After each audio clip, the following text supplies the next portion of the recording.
Yo, what's going on, y'all? Yeah. But lately the standings, East and West, man, getting close to playoffs, it's getting a bit crazy, man, because from 2 to 8 in the Eastern Conference is damn near changeable within a game apiece. That part. Within a game, you can go from damn near 4 to 8 in the Eastern Conference. In the Western Conference, it's kind of worse. You could go from 6 to 10 in the Western Conference. Let's see, because in the West, the 10th seed is the Golden State Warriors right now. They are 2.5 games away from the 6th seed, Phoenix Suns. That's interesting. They 4 games away, behind the Pelicans for 5th seed. So it's like the Lakers, they 2 games behind the Phoenix Suns for 6th seed. And they only won 1 game. Like, they're on a 1-game winning streak. Like, any game from here on out is going to mean something. Because those matchups is going to be determined by the play-in tournament, and it's going to be determined about who can go on these streaks. So you got to be healthy around this time here. That's why a lot of players, they try to ease up during the first half of the season, and then this season comes up. Right. That's why they call this the real season right here. Yeah, the grid. But let's talk about it. Like, do East first? we could do East first. We could do East first. We could do from the Cleveland Cavaliers. No, we gotta start from 2. The Cavs now, Bucks, they didn't get that second spot. Yeah. The Bucks is 2. Okay. 41 and 21. And then the Cleveland Cavaliers is 40 and 21 at 3. But the 76ers is in the 7th seed, and they only 5 games from the Cleveland Cavaliers at 3. I will say, them going to get Buddy Hield, it's like, alright, Joel Embiid, get healthy. Damn, I wanted to see Buddy with Joel. But if you don't get healthy this year, it's all good. Because next year, them niggas is going to be fucking crazy. Yeah, they're going to be good. And Tyrese Maxey coming into his own too, giving him a season. They're going to be crazy confident. So. But my question to you guys is, how do you, in your opinion, the way you've been seeing these teams stack up against each other, you've done seen these teams fully healthy at least at one point of the season. How do you feel the East is going to turn out by rankings? How do you feel? Just like how it turned out last year when that AFC Miami beat the number 1 seed. I'm not gonna go that far to say that the number 1 seed will be beaten in the first round. But what I will say is that, like I said to you, the Knicks have the recipe to compete with the Bucks. Oh yeah, definitely. The Knicks aren't necessarily on that tier with the Bucks, but the fact that we're saying that, it goes right into my point. Also, tonight, Cleveland beating Boston on the road. Boston being on the road. Mm-hmm. Beating them at TD Garden. Boston is not a comeback win too. They're not that great on the away side. When they're away, they're not the same team that everybody has them like, oh my God, they're just killing. Yeah, but when they're away, bro, for some reason they're human. So it's like, all right, they beatable. They beatable. Why you think they fighting for that number 1 spot to maintain it? Gotcha. Yeah. They're not stupid. They maintaining that number 1 spot. I think in the Eastern Conference, they're in the tier they own. But that's all it is. I feel like it's just the regular season, and it's always been the regular season for the Boston Celtics. Facts. The way they've been playing this regular season here has been historic. On the offensive side, on the defensive side, it's been historic. But I feel like I heard this story before with them. Yeah. And they're gonna continue being the number 1 team in the regular season. Question is, who they facing come that 8th seed? Because right now you can just choose anybody. Who's your dream matchup for the Boston Celtics if you have to choose one? Cleveland. Cleveland. Okay. Only reason I say Cleveland is because you have Sorry, you have Jared Allen and Evan Mobley one of them can compete with him and cancel that nigga out. Yeah. Now you gotta just shift everyone else to try to muster your defense to slow down JT. You can stop Jaylen Brown. He's a driver. Yeah. You can stop that. To me, the Cleveland Cavaliers in the East is like they're the team I don't trust them. Like I don't trust them. They got 2 small guards. Evan Mobley and Jared Allen got exposed last year during the next series when they said it was the lights was too bright. They said the lights was too bright. I don't trust the Cleveland Cavaliers. I don't care what seed they're in. They're not getting out that first round. Yo! I don't care what seed it is. You don't have any surprises from the play-in tournament teams? in the East? As in right now, it's the Sixers, Pacers, Bulls, Hawks. The Nets is actually 2.5 games away from the Atlanta Hawks. Hey! And we Um, might get that because Trae Young is not playing for at least another 2 weeks, so we might be able to slip in there. yeah, I might be able to slip. They're on a 1-game winning streak. I think they've been winning a couple games lately. Did we win that tonight against the Sixers? Under Kevin Ollie, y'all been playing good ball. They've been playing good ball. Kevin, he's a scorer. Like he's more offensive minded, so like Yeah, they won today against the Sixers.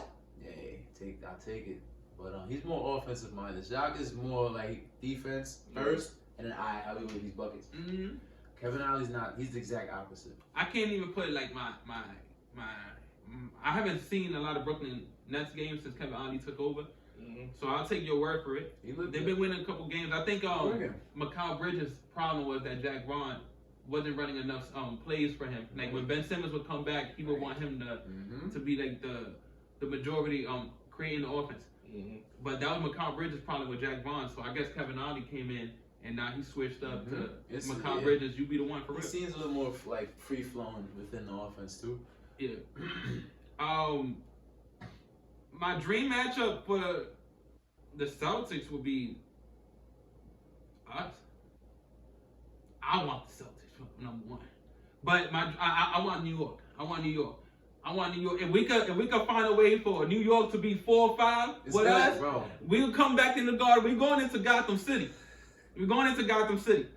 And we taking it again. That's my dream first round matchup. But if you have to choose anybody against Boston, you can bring them on down. Because we never gonna fear them. The Sixers have a good chance. It depends with Jordan B. Because Right. where's their power coming from? Right. Forgot Where's their he's punch? deadass not in it right now. Where's their punch? Like if your punch is Tobias Harris, Whoo! Yo, listen, man. For years, niggas was saying fear the beard, man. Fear the dead, man. You niggas is disrespectful. fear the dead. Fear the dead. Nah, I beat him twice. But this is the I thing. can't. This is the thing we had back on the last episode we talked about. Mm-hmm. Boston has been had the recipe to compete with the Bucks. Any Absolutely. form of the Bucks. You know what I'm saying? So I don't know. They're not gonna see each other the first round. Hell no. But I mean, I think it's gonna come down to those two this year in the conference finals. they definitely the two best teams in the East, like with Milwaukee, Boston. So if we talking predictions, you would have to think those two will be meeting up in the Eastern Conference Finals to decide it all. To go. If that happens, then the narrative with Giannis, I'm saying I will let all that shit go. I'm crying. If he wins that series, I will let the narrative go. But it still remains, bro. You got them getting out that series? What series with the Celtics? Mm-hmm. What's your probability of them being the Boston Celtics, both fully healthy? Both fully healthy, no injuries, and everybody playing how they play. I'll take the Bucks Over the Celtics? because Dame is hungry. He wants that championship, and I know Tatum wants it. He's got a taste of it to be in the finals, go against Steph Curry and those boys, and lost it. Yeah. And Giannis wants to prove that. Listen, Braun's got a foot out the door. I'm here. And I believe he could too. Like I trust Gian. It might sound crazy too, cause Tatum in the playoffs, if you're talking matchup between them two, I'll take the Boston Celtics over the Milwaukee Bucks. But I feel like I trust Giannis more than I do Jason Tatum for some reason. I feel like That makes sense. Tatum been a product of being in the best team in basketball all these years. Like, and I'm not saying that he's not nice, because Tatum is one of the nicest players in the league. Killer. It just those moments, and we've seen him in those moments perform too.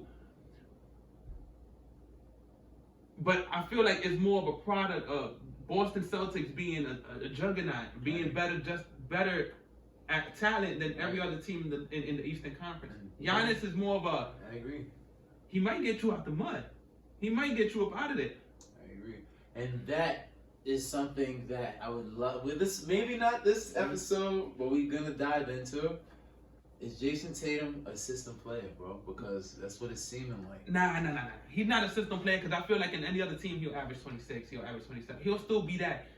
Would he have the same success as the Luka Doncic in Dallas, where he had the same success as the John Morant's. Like, if he was in the trenches. if he was in the trench, he might be the 6th seed going into them losing in the first rounds. Can he elevate them? That's the question there. Elevate. Can he elevate a squad? We seen Giannis do it. We seen Giannis do it. We seen Ice Trade too. Fuck out of here. we seen Luka Doncic do it. We seen Ice Trade do it. With nobody. Kyle Bridges. No, I'm dying. That was a shot at Abe too. He was trying to give Abe some hope. So good. Nah, Mikal Bridges is definitely a 3. But can Tatum elevate? That's the question there. And then his version of elevating, since his teams are so nice, is winning the chip. Yeah, has to be. It's winning the chip, and he hasn't done it yet. We're having the best, everything he needs. That's my problem with him, actually. That's why I don't mention him even more, because he's been up to this point, and still even he avoids all the scrutiny.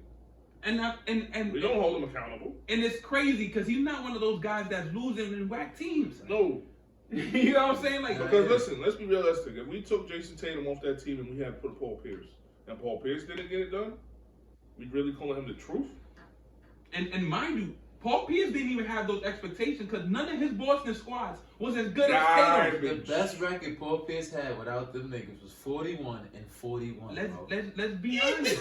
Let's be honest. Promise you. Let's be honest. One thing we did get Paul Pierce though, when he finally got a squad to compete, he finished the job. Yeah. He finished it. He finished it. Yeah. First year. He was like, I ain't wasting no time. I'm taking it right here. And that's the thing. And that's why it's not comparable. Like, because Paul Pierce, once he got that squad, he First off, Paul Pierce was getting eliminated by the Nets. By the Nets, bro. He was. Nets. Paul Pierce, let me tell y'all something. In those Boston years, Paul Pierce was one of the few NBA players that was playing in the NBA and looked like he was getting up for a 9-to-5 job. Like, he was waking up like, damn. I gotta go back to work. What? Paul Pierce's face looked like that. The way Paul Pierce's face looked, like every time he smiled, it looks awkward. It's because of the times he spent frowning in Boston. But one credit to Paul Pierce. Once he got a squad to compete with, he won it. He took care of that job. Exactly. Tatum had 7 tries. There's a couple factors with that Paul Pierce statement, though. You gotta remember, he's an LA kid. You're going to Boston, the racist situation, Larry Bird. Yeah. You know, I get it. I get it. But he loved Boston. He loved it. You have to. He loved it. But he was there as a kid. He's So it's like, damn. Yeah. You leaving the LA nightlife and you like, Right. I'm here where they turn off the lights at 9 what? o'clock. You know that. 9 o'clock. But in all seriousness, my dream matchup will be Miami versus New York in the Eastern Conference. Dig it. If Boston had to choose, if I had my choice to who Boston would face in the first round, let's just get it over with early. Let's just get it away early. I want them with us. But to here and there, my most shock. Who's your most shocking team in the Eastern Conference? Like who you expect? As a matter of fact, let me reverse the question. Shit. I was gonna go for. I'll wait for you to rephrase that. 4. We're gonna do 4, 5, 6, 7, and 8. Who you expect to be in those in those spots? At 4, do you expect the Magic, New York, Heat, 76ers, or Pacers? I expect the Knicks At 4? to go no to 6 or 7. Oh, you expect them to drop? Because Julius Randle and Jalen Brunson just got a little nickname. Oh man, yeah, they suffered that injury. So right now, these niggas gotta figure out where they getting points from. Yeah, man. Like, for OG real. dealing with the shoulder. He's dealing. Yeah. Julius Randle dealing with they dealing with a lot. Health is wealth, baby. Okay. And if you ain't healthy, They might be the team to sink. you ain't playing. That's what I'm saying, bro. So you think Atlanta's gonna rise? So Miami definitely might get for me, like 4 or 5 type with. I think the way I think it is, I think it's gonna end up being Orlando at 4, Miami at 5, Which is a surprise. 6, Indiana, I forgot Indy's in this shit. Shout out to 7. You guys? guys? You guys? Nah, Santiago? nah, my boy on Orlando. Oh, Paulo Banchero. Oh no, yeah, hell yeah. He bully. That's Straight Melo bully- Jr., Straight bro. bully boy. He came into the league. And no offense, gang. I mean it in the sense of like you play bully ball, bro, but you're this NBA's Melo. It's kind of dope. Bro, he came into the league 6'8", 250. 250. That's like you a man child. You 19. Like he came in big. Wait, he only 19? Yeah. Well, he was 19 when he came Oh, in. when he came in, Now he's like 20, 21. But still, he big, man. With a skill set like that. Yeah. Paulo, shout out Paulo, man. You're right. That's the main reason I got them at 4. Try to break that 40. Yeah, facts. I give Paulo. I said Paulo. The Magic at 4. I got Miami at 5. Pacers 6. New York 7. Philly 8. Nah, listen, man. You could definitely throw in Rick Carlisle, Coach of the Year, bro. At the beginning of this season, no one. Nah. At the beginning, he was looking like one of them guys. Nobody had Indiana and doing anything, bro. Yeah. These niggas got Pascal. Now they slipping into the play. Alright, okay. He coached them well. He gave them a system. Rick Carlisle gave the Pacers a system they could work with because he walked in the building and said, "I know they can play no defense." He is a champion. Yeah, but we got to score. Right. He's a champion too. Shout out Rick Carlisle. But that's how I think the East gonna turn out, right? The Western Conference now. You want to stop it or you want to keep going with it? Let's stop it. All right, let's Stop go. it. We went on for this one. We went on with the East, man. That was a good one. We back. Whoop that sports show. You know how we living. Shout out to Scott Foster. Yo, fuck Scott Foster, man.